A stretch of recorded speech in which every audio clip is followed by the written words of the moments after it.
Huh? Why aren't you eating, Madison? My sister-in-law Judy would say that when she saw that I had not touched my food at all. I looked down and said, "Because I'm just a wife." Huh? What do you mean? Judy asked me for more details, and I told her the facts about the situation that's been going on. As a wife and a daughter-in-law, I am not allowed to eat until everyone in this house has finished eating. Hearing this, Judy got up from her seat and stood in front of my mother-in-law, Layla. "Mom, just get out of this house. My name is Madison. I am a 30-year-old housewife. I have been married to my husband, Carl, for 3 years.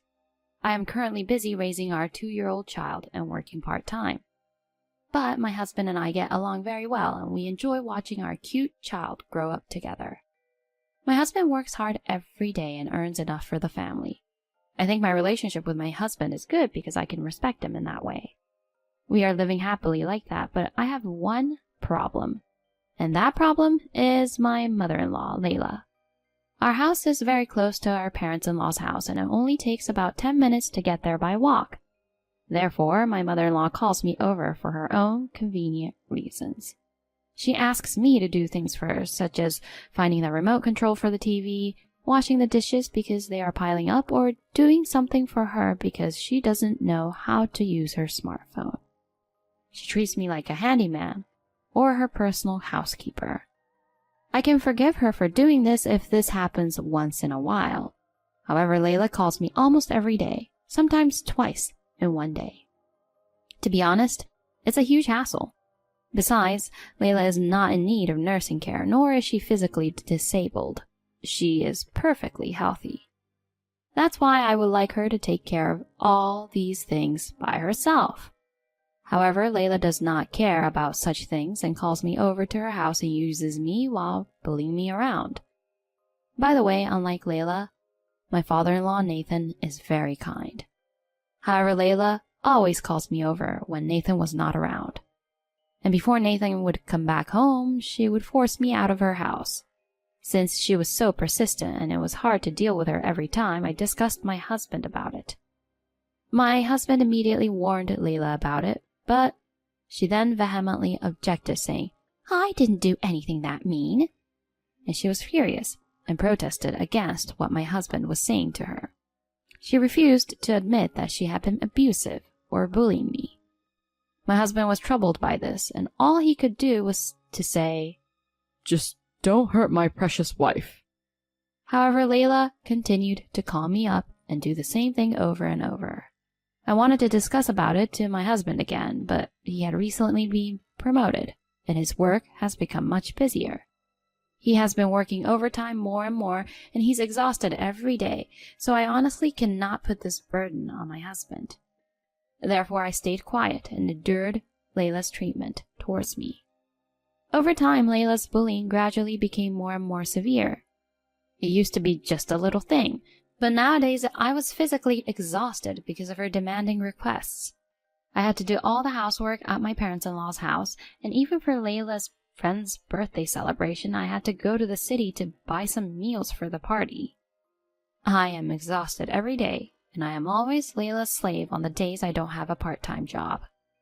And seeing this, Layla seemed to enjoy controlling me, always grinning and happily ordering me around. And she would often ask me to make her lunch, and when I made one for myself as well, she suddenly became angry. "Why are you eating at the same time as me?" "Excuse me?" "Don't you know how to respect your elders? I'm the boss of this house. You are just a daughter-in-law and just a wife. You are not allowed to eat without my permission." No way. In the end, I had no choice but to accept her unreasonable instruction. What I made at that time was pasta, but Layla ate it slowly on purpose, and when I finally got to eat, the pasta had stretched so much, and plus, it was cold. I was nothing but a slave, being treated like a slave and not being able to eat my meals without Layla's permission. I didn't need to be treated to the point where I'm suffering if I'm just taking care of Layla. I thought so and made up my mind that I would never go to her house, no matter what she said to me. But then Nathan became sick, and he needed nursing care. I owe Nathan a lot, When I married my husband, Nathan warned Layla when she was being mean to me, and when she spoke ill of me at a family gathering, Nathan corrected her and saved me from being misunderstood by my relatives. After that, when my husband and I visited my in-laws, he spoke to me kindly and treated me really well. That is why I wanted to help Nathan when he was in need. If he needed care, I was willing to take the lead in caring for him. But then I would have to face Layla again every time I went to my parents-in-law's house. But my gratitude for Nathan is stronger. I told my husband that I would mainly take care of Nathan. My husband was very grateful and contacted Nathan right away. Just then I received a call from Layla and she ordered me saying, "My husband needs care, so you do it." It was really a bad timing, and I was so angry. I wanted to do it on my own, but this makes it sound like Layla told me to go and take care of him. I was annoyed, but I replied back saying, I already told Nathan via my husband that I would take care of him. To that, Layla exclaimed, "Well, come on, hurry up then," and hung up the phone. Then I started going to my parents-in-law's house every day to take care of Nathan.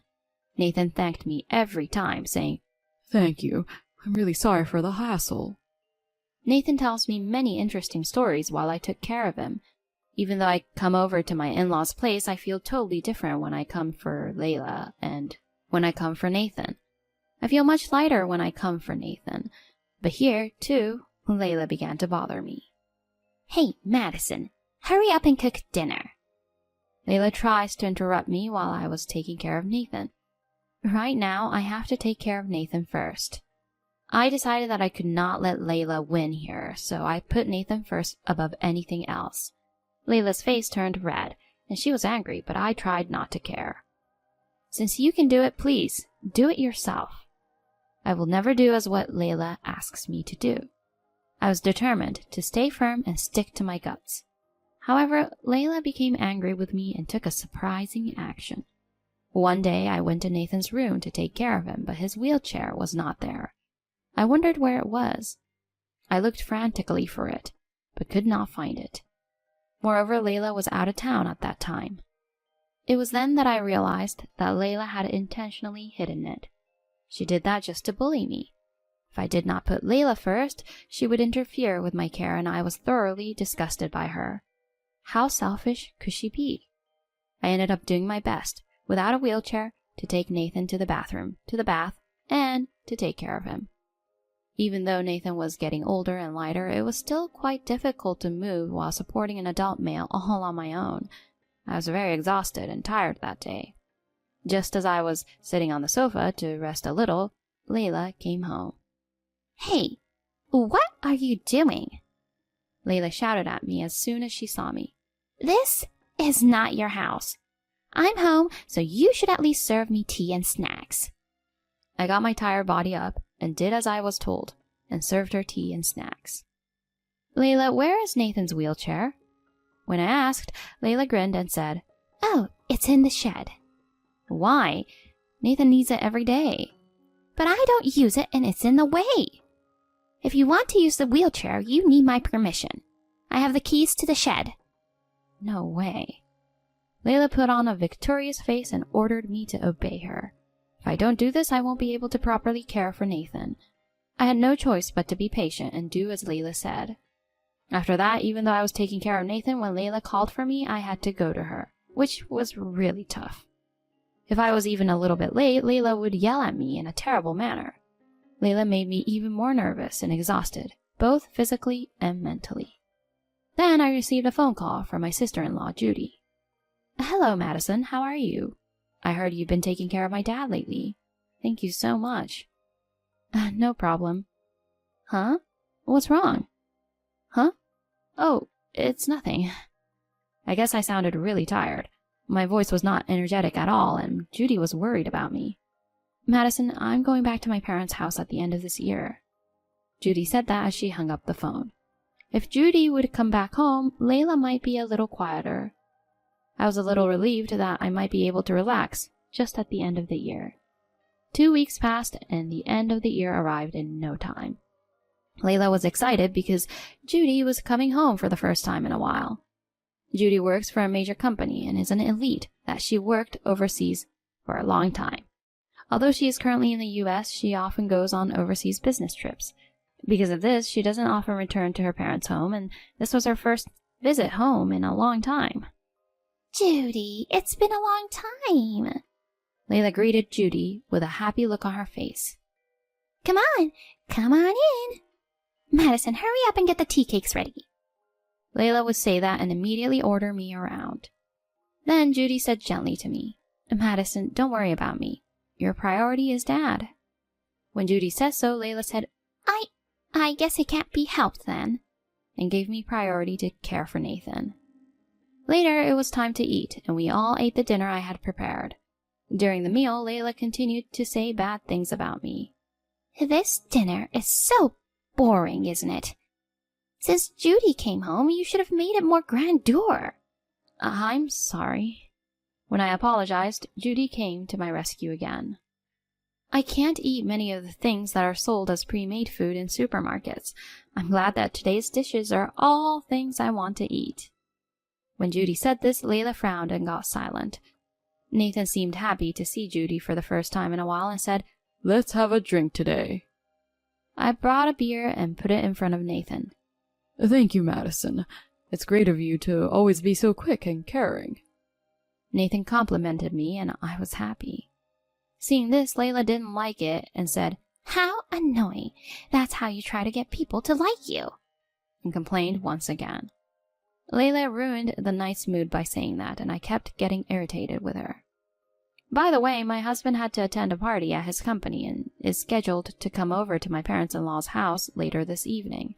So my husband is not here right now. If my husband were here, he and Judy would immediately warn her. However, since my husband is not here, Layla took this opportunity to bully me. That's when Judy seemed to notice something. Huh? Why aren't you eating, Madison? Judy said this when she saw that I had not touched my food at all. I looked down and said, Because I'm just a wife. Huh? What do you mean? Judy asked me for more details and I told her what was going on. As a daughter-in-law and a wife, I'm not allowed to eat until everyone in this house has finished eating. What the heck? Wait a minute, Mom. What's the meaning of this? When Judy asked Layla about it, she said this as if it was a normal thing. Of course. She's just a daughter-in-law and just a wife, so it's only natural, right? A wife eats only after her husband's family has finished eating. Hearing this, Judy got up from her seat and stood in front of Layla. Mom, just get out of this house. What? Layla's eyes widened when she heard Judy say that. What's with you all of a sudden? Both Madison and Dad have reached their limit with that attitude of yours, Mom. Saying that, Judy shoved the divorce papers in front of Layla. Huh? What do you mean? Why is there Nathan's sign on it? When Layla was surprised, Nathan opened his mouth. Judy brought this for me, and I signed it just now. Why do you want a divorce? That's because you've been skipping out on taking care of me all these years and pushing everything on Madison, isn't it? You've been talking terrible things about me while I've been sleeping, and I've been recording all of it, you know? What? Apparently, Nathan had a voice recorder tucked under his pillow and recorded the bad things Layla was saying about Nathan. He then contacted Judy and reported it to her and asked her to help him divorce with Layla. So that's why Judy came here today. Madison, I am really sorry for all the trouble I have caused you. I'm going to kick her out of this house for good now. And I'll sell this house and use the money so I can get into a nursing facility. Nathan. When he said this, Layla's face turned pale. No way! If you divorce me now, what am I supposed to do?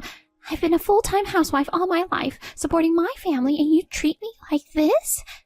You've been a housewife all your life, but you haven't done any housework at all. I'm not forcing you to cook, but I know that you were sneaking around and transferring the prepared foods you bought to the plate and making it look like you cooked them yourself. When Nathan cornered Layla like that, Judy also began to say this. As long as there is evidence of you neglecting care and housework like this, Dad can claim alimony from you, Mom.